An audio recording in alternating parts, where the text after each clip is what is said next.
Kita pasti tahu dan telah mempelajari mimpi populer dari Raja Nebukadnezar dalam Daniel 2. Nabi Daniel yang masih sangat muda telah menjelaskan apakah mimpi misterius itu kepada Raja Nebukadnezar.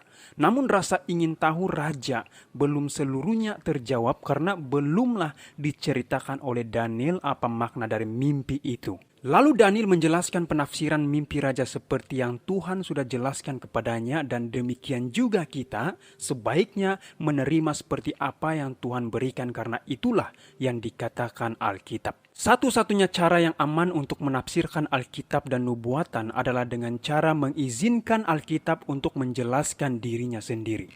Nah, ada dua benda yang Daniel katakan yang dilihat oleh sang raja dalam mimpinya. Mari lihat ayat ini. Daniel 2 ayat 31 dan 34.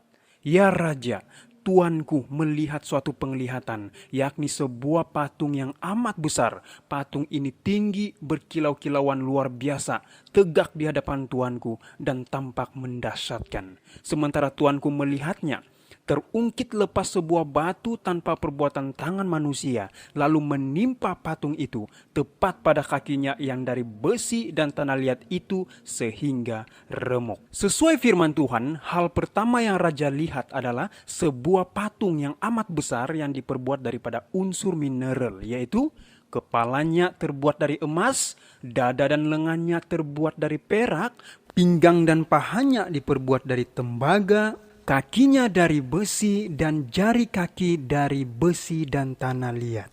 Selanjutnya, sang raja melihat sebuah batu tanpa perbuatan tangan manusia terungkit lepas dari gunung dan meremukkan besi, tembaga, tanah liat, perak, dan emas itu. Pada saat itu, tidak diragukan lagi Raja Nebukadnezar sedang duduk di tepi taktanya dengan sifatnya.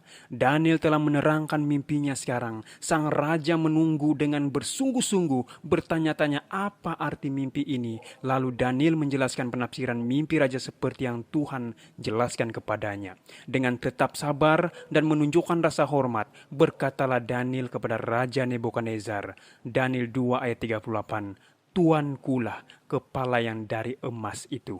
Babel, kerajaan besar yang dipimpin oleh Nebukadnezar, adalah kerajaan yang dilambangkan oleh emas dalam mimpi itu. Mereka adalah kerajaan emas di era emas pula yang berkuasa dari 605 hingga 539 sebelum Masehi. Dengan semua fakta ini, pantaslah Nebukadnezar begitu percaya diri bahwa kerajaan yang dipimpinnya akan berkuasa selamanya. Ada ditemukan sebuah tablet yang berisi sebuah kalimat pernyataan Nebukadnezar yang berbunyi, kiranya Babel bertahan selamanya. Pertanyaannya adalah, benarkah Babel bertahan selamanya? Kekuasaan Babel adalah berdasarkan yang Alkitab nubuatkan. Maka untuk menjawab pertanyaan itu pun, mari kita cari jawabannya pula dari Alkitab. Daniel 2 ayat 39, firman Tuhan berkata, tetapi sesudah Tuanku akan muncul suatu kerajaan lain yang kurang besar dari kerajaan Tuanku. Setiap logam dalam patung itu melambangkan setiap kerajaan yang silih berganti menguasai dunia. Emas melambangkan Babel, lalu perak pada dada dan lengan yang menunjukkan kepada kerajaan yang menguasai dunia setelah Babel. Melambangkan kerajaan apakah itu? Sejarah mencatat bahwa kerajaan yang menguasai dunia setelah mengalahkan Babel adalah Media Persia. Sama seperti perak yang lebih rendah nilainya daripada emas, demikian kerajaan Media Persia meskipun kerajaan kurang besar, tetapi mampu mengalahkan Babel dan menghancurkannya menjadi puing-puing. Orang-orang Media dan Persia adalah penguasa dunia dari 539 hingga 331 sebelum Masehi. Catatan prestasi luar biasa ini dicatat dalam batu selinda Kores. Hari ini bukti itu berada di sebuah museum di London, Inggris. Ini adalah bukti bahwa nubuatan Alkitab itu benar. Lalu adakah kerajaan ketiga yang akan menguasai dunia setelah Media Persia? Apakah Alkitab juga menubuatkannya? Daniel 2 ayat 39, firman Tuhan berkata, kemudian suatu kerajaan lagi, yakni yang ketiga dari tembaga, yang akan berkuasa atas seluruh bumi. Kalau emas melambangkan Babel dan perak melambangkan Media Persia, lalu melambangkan apakah tembaga itu? Itulah kerajaan Yunani. Di bawah kepimpinan yang ambisius dari Alexander yang Agung, Yunani menguasai dunia. Dalam sebuah buku History Library, Arian Book 17 pasal 12 mengatakan, saya yakin bahwa tidak ada bangsa, kota, atau seseorang di mana tidak terjangkau oleh namanya. Tampak bagi saya seperti ada tangan Tuhan memimpin baik kelahiran maupun tindakannya. Sama seperti Babel dikenal dengan emas atau Media Persia dikenal dengan perak, maka orang-orang Yunani juga dikenal dengan tembaganya. Mereka menggunakan senjata dan baju perang yang semuanya terbuat dari tembaga. Yunani adalah kerajaan dilambangkan dengan pinggang dan paha dari tembaga pada patung logam itu. Mereka memerintah dari 331 hingga 168 sebelum Masehi. Bagaimana dengan kerajaan selanjutnya yang memerintah dunia setelah Yunani? Biarkan Alkitab berbicara.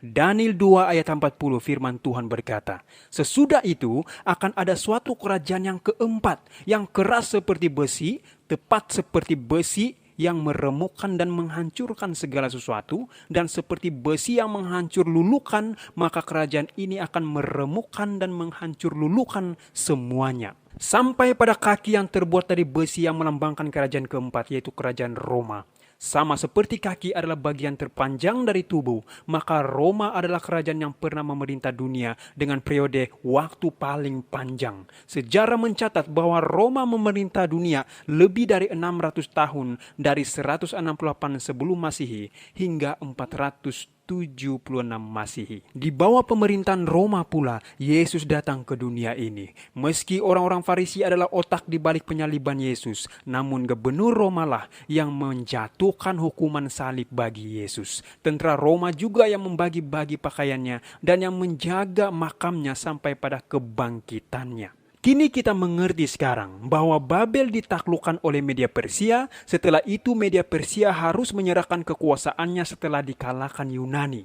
Lalu Roma menjadi kerajaan selanjutnya setelah menaklukkan Yunani. Lalu pertanyaannya, siapakah yang menaklukkan Roma pula? Sejarah mencatat bahwa berakhirnya pemerintahan Roma bukanlah karena ada kerajaan lain yang menaklukkan mereka, namun karena berbagi-bagi menjadi kerajaan kecil-kecil. Apakah Alkitab juga meramalkan ini? Sekali lagi biarkan Alkitab yang berbicara.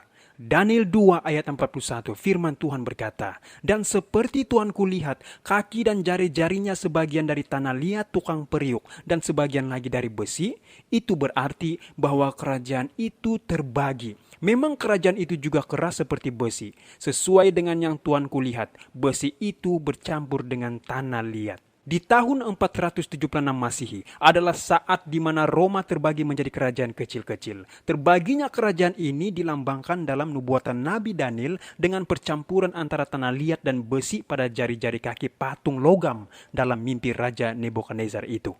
Sebagaimana jari kaki berjumlah 10, begitu pula kerajaan Roma terbagi menjadi 10 kerajaan pada waktu itu. Mereka adalah Alamani yaitu Jerman, Burgundian yaitu Swiss, Franks yaitu Prancis, Lombards yaitu Italia, Anglo-Saxon yaitu Inggris, Swift yaitu Portugal, Visigoth yaitu Spanyol, dan 3 kerajaan lainnya yang sudah lenyap yaitu Heruli, Vandals, dan Ostrogoths. Besi bercampur dengan tanah liat itu berarti mereka akan bercampur oleh perkawinan, tetapi tidak akan merupakan satu kesatuan. Saudaraku, kita mempelajari bahwa emas melambangkan kekuasaan Babel, perak menggambarkan bagaimana Media Persia menguasai dunia, tembaga mewakili kekuasaan Yunani atas dunia setelah mengalahkan Media Persia, munculnya Roma setelah Yunani, dan terbaginya kerajaan itu menjadi 10 kerajaan, serta usaha-usaha yang gagal dari berbagai pihak untuk menyatukan Eropa. Begitu pula di masa sekarang ataupun akan datang, Eropa tidak akan pernah bersatu. Tanpa kita sadari, kita telah meringkas 2500 tahun sejarah dunia berdasarkan nubuatan dalam kitab Daniel pasal yang kedua. Kita telah melihat pada salah satu bukti terbesar yang mana Alkitab adalah otoritas ilahi. Alkitab telah terbukti dapat dipercayai dan akurat. Kita juga melihat bahwa Tuhan mengetahui masa depan. Sejarah dunia membuktikan kenyataan itu. Sejarah telah mengikuti garis besar nubuatan dengan tepat. Tapi masih ada satu peristiwa lagi yang harus terjadi sesuai dengan nubuatan Daniel 2. Apakah itu? Daniel 2 ayat 44 hingga 45. Firman Tuhan berkata, "Tetapi pada zaman raja-raja, Allah semesta langit akan mendirikan suatu kerajaan yang tidak akan binasa sampai selama-lamanya, dan kekuasaan tidak akan beralih lagi kepada bangsa lain. Kerajaan itu akan meremukkan segala kerajaan dan menghabisinya, tetapi kerajaan itu sendiri akan tetap untuk selama-lamanya." Tepat seperti yang Tuhan kulihat, bahwa tanpa perbuatan tangan manusia sebuah batu terungkit lepas dari gunung dan meremukkan besi, tembaga, tanah liat, perak, dan emas itu. Allah yang maha besar telah memberitahukan kepada Tuanku Raja apa yang akan terjadi di kemudian hari. Mimpi itu adalah benar dan maknanya dapat dipercayai. Daniel menubuatkan bahwa akan ada satu kerajaan yang kekuasaannya bertahan selama-lamanya. Dan kerajaan yang akan datang itu dilambangkan dengan kedatangan batu dalam mimpi Nebukadnezar. Namun melambangkan kerajaan siapakah kedatangan batu itu? Kedatangan batu itu melambangkan kedatangan Kristus yang kedua kali untuk mendirikan kerajaannya. Suatu hari nanti dan tak lama lagi, Yesus akan memerintah dunia ini. Kristus akan datang kembali. Batu itu akan datang. Kita tahu berdasarkan nubuat ini bahwa kita memang hidup di zaman akhir ini. Kita tidak hidup di kepala dari emas yang melambangkan Babel. Kita tidak hidup di masa dada dan lengan dari perak yang melambangkan Media Persia. Kita tidak hidup pada pinggang dari tembaga yang adalah Yunani. Dan kita tidak hidup di kaki dari besi yang melambangkan Roma. Sebaliknya, kita berada pada jari-jari kaki dari patung logam itu yang siap menunggu datangnya batu itu. Kita hidup di hari-hari terakhir sejarah dunia ini. Kita hidup di zaman di mana Yesus akan segera datang. Mengenai kedatangan batu yang melambangkan kedatangan Kristus yang kedua kali, admin sudah pernah bahas di video-video sebelum ini. Linknya ada di description video ini. Bertemu lagi kita di video berikutnya. Tuhan Yesus memberkati kita semua. Amin.